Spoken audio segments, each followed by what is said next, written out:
For anyone who's new, I'm Nina Soden, your realtor, associate broker, and team leader of the Soden team at Legend Realty.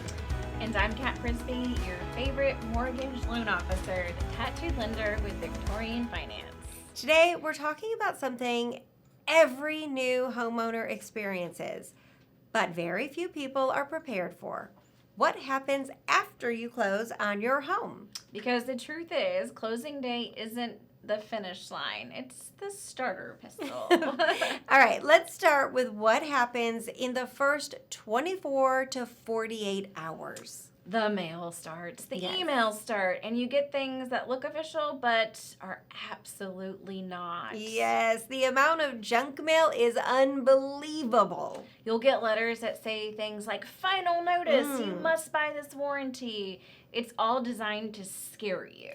If something looks suspicious, call your lender or your realtor before responding.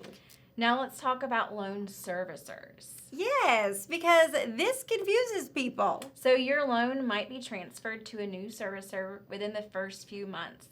Totally normal. Absolutely. Your loan terms don't change. It's just who you make your payment to.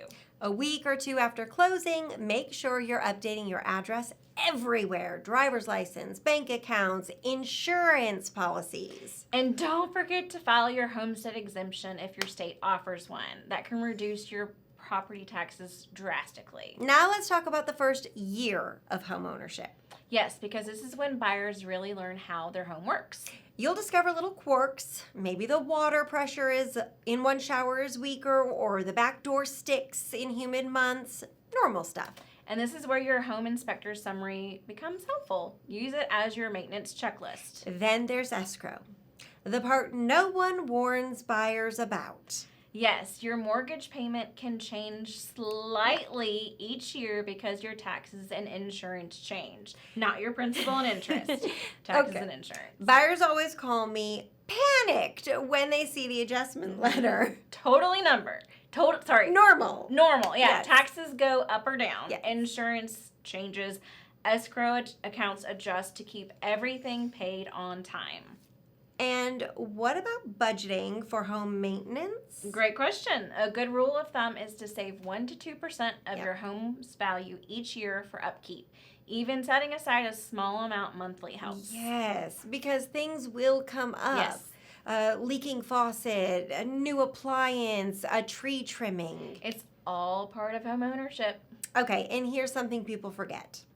Your realtor and lender don't disappear after closing. No, I tell my clients all the time, call me if you need help understanding anything about your loan or your escrow. And call me if you need a contractor, a handyman, a plumber, a painter, whatever. I have a list, a great list. Homeownership is a long-term journey, and we're here for the long haul with you. Absolutely. And with the right team, that journey feels supported.